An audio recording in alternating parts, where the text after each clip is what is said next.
नई रीट होगी 20,000 की, ऐसी 20,000 21,000 ऐसे कुछ पदों की घोषणा करी है इन्होंने। अब हम सब आगे टेंशन में। तो अब मैं यहाँ पे एक मेरा प्योर मत दे रहा हूँ, मेरी स्ट्रॉन्ग इनसाइड फीलिंग ये आ रही है कि ये जो रीट है इसके संबंध में मैं कुछ ऐसी बातें करने वाला हूँ जो शायद गलत भी जा सकती है, लेकिन मेरा जो अनुभव है उसके आधार पे मैं बात कर रहा हूँ। ठीक है, सबसे बड़ी बात, मुझे ऐसा लगता है कि ये रीट पात्रता परीक्षा होगी।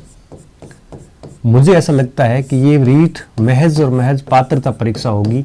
मतलब साफ है कि जिसके भी 60 नंबर आ रहे हैं, 60% नंबर आ रहे हैं, वो सारे के सारे थर्ड ग्रेड भर्ती के लिए, अध्यापक भर्ती के लिए पात्र होंगे। और ये 14 या 15 मई को जो इन्होंने डेट दी है, बड़ी सोच समझ के दी है। ठीक है, और 14 या 15 मई को जो डेट दी है, इस डेट में ही मुझे लगता है कि परीक्षा हो जाएगी, बट ये पात्रता परीक्षा होगी। ठीक है, पहली बात। दूसरी बात, जब इस पात्रता परीक्षा होगी तो निश्चित रूप से अगले साल जनवरी फरवरी में 2023 के अंदर भर्ती परीक्षा होगी। तो मुझे ऐसे लगता है कि तृतीय श्रेणी परीक्षा जो है अब 2 चरणों में होगी, ऐसा मुझे लगता है। प्योर मेरा मत है, देखो ये कोई ऑथेंटिक जानकारी नहीं है। क्यों, मुझे ऐसा क्यों लगता है, इसके पीछे की क्या रीजन है वो भी मैं आपको बताऊंगा अभी।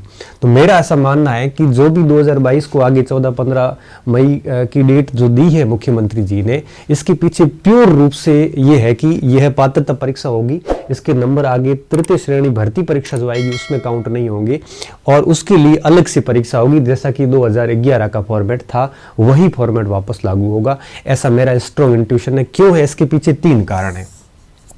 पहला कारण ये कि अगर आप 21 में करवा रहे हो भर्ती परीक्षा और 22 में फिर करवा रहे हो, तो डेफिनेटली परीक्षा का पेपर का लेवल समान नहीं हो सकता। और 21 वाले जो भी स्टूडेंट है वो सारे 24 तक एलिजिबल है, और पेपर चूंकि इतने सरल थे, तो ऐसी स्थिति में 120 से 130 के बीच में आपको लाखों स्टूडेंट मिलेंगे। ठीक है, और अब अगर लाखों स्टूडेंट मिलते हैं तो डेफिनेटली वो सारे के सारे आपके, अगर आप 21 का 22 का पेपर अगर हार्ड होता है, तो निश्चित रूप से जिन बच्चों के नंबर 21 वाले में ज्यादा है, तो वो 22 का पेपर अगर कठिन है तो वो सारे बच्चे सेलेक्ट हो जाएंगे। इससे क्या विसंगति पैदा हो जाती है, क्योंकि पेपर के लेवल समान नहीं होते। तो इस विसंगति से बचने के लिए दूसरी परीक्षा करवाना जरूरी है।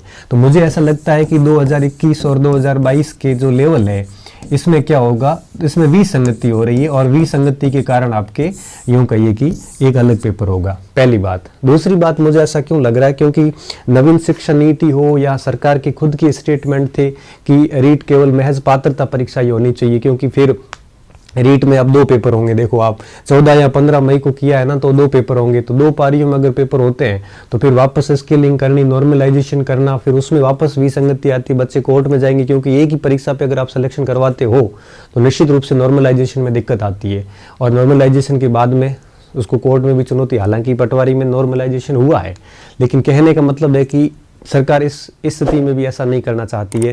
तो पेपर एक से ज़्यादा होना भी इस बात का संकेत है कि निश्चित रूप से आगे होगा। और तीसरी बात, 2021 और 22 6 महीने बीते ही नहीं, उन्होंने परीक्षा की घोषणा की है ना, तो इतने कम समय के लिए सीधी भर्ती नहीं करवाएंगे।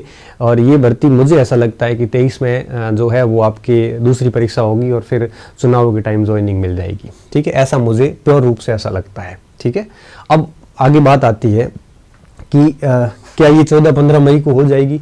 मुझे ऐसा लगता है कि हो जाएगी, और ये पात्रता परीक्षा होगी, तो फिर इसमें 90 नंबर ही लाने, और इसमें भी कैटेगरी को शायद छूट भी है, तो कोई दिक्कत वाली बात नहीं है इसमें। अब